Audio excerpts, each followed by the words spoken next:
Hi ඔන්න අපි ගියා කොරියාවේ තියෙන ලස්සනම සම්ප්‍රදායික උත්සවයක් බලන්න. මේ තමයි ගයා සංස්කෘතික උත්සවය. මේක පැරණි ගයා රාජ්‍යයේ ඉතිහාසයයි සංස්කෘතියයි සැමරීමට කරන විශේෂ උත්සවයක් කියලා තමයි සඳහන් වෙන්නේ. ඉතින් මේක පැවැත්වෙන්නේ කිමේ රාජ්‍යයේ තමයි.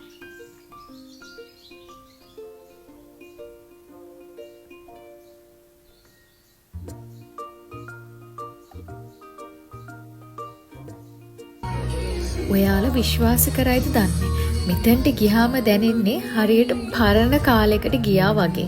ඒ කියන්නේ ඒකට හේතුව තමයි රජමාලිගාවල පෙළපාලි. ලස්සන්ට ඇඳගත්තු රජවරු, රැජිනියෝ පිරිලා.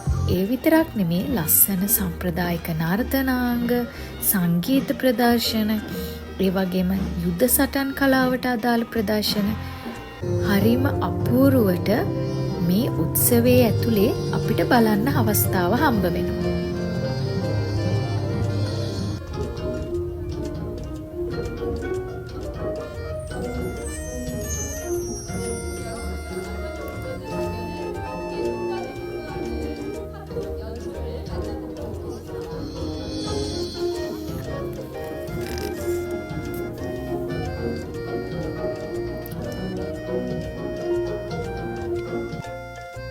ඒ වගේම මෙතන වෙනම කලාපයක් හදලා තියෙනවා. ඒ කියන්නේ ඔයාලට ඔය මැටි භාණ්ඩ හදලා බලන්න, එතකොට සම්ප්‍රදායික ඇඳුම් ඇඳලා බලන්න, සම්ප්‍රදායික ක්‍රීඩා කරන්න, ඒ විතරක් නෙමෙයි යුද්ධ භාණ්ඩ හදන විදිය බලන්න. ඒ වගේ දේවල් වලට ඒගොල්ලෝ වෙනම පැත්තක් ලෑස්ති කරලා තියෙනවා. ඉතින් මෙතන ගොඩක් පුංචි දරුවෝ ඒවට සහභාගී වෙන හැටි දැක්කම හරිම ආසයි. ඒ වගේම දෙමව්පියොත් ඒ දේවල් වලට ඒ දරුවන්ව යොමු කරනවා. ඉතින් අපිත් ඒ දේවල් බැලුවා. ඒවා හරිම ලස්සනයි. මෙතන ගොඩාක් තිබ්බේ සම්ප්‍රදායික දේවල්. එතකොට යාළගේ අත්කම් නිර්මාණ ඒ වගේ දේවල් තමයි මෙතන දකින්න හම්බුනේ.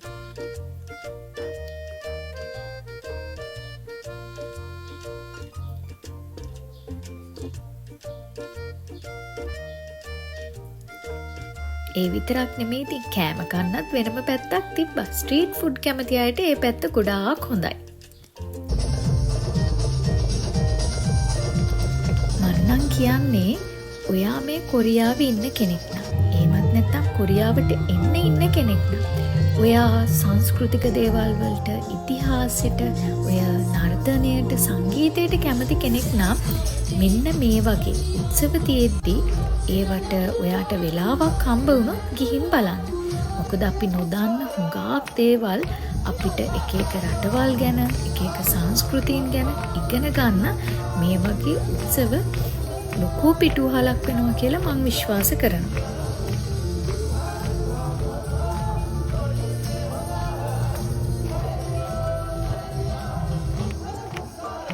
ඒ විතරක් නෙමෙයි ඉතින් මේ උත්සවයේ පැවැත්වෙන්නේ වසන්ත කාලේ හින්දා ලොකුවට අවුවක් නැහැ. රස්නයක් නැහැ. ඇඟට හරි සනීපයි. ඉතින් ඔයාට ඇති තරම් ඇවිදින්න පුළුවන්. ෆොටෝස් ගන්න පුළුවන්. මෙමරිස් හදා ගන්න පුළුවන්. විනෝද වෙන්න පුළුවන්. ඉතින් මෙහෙම එක දවසක් හරි ගත කරාම ඒක හරිම සතුටු දවසක් විදියට තමයි අවසන් වෙන්නේ.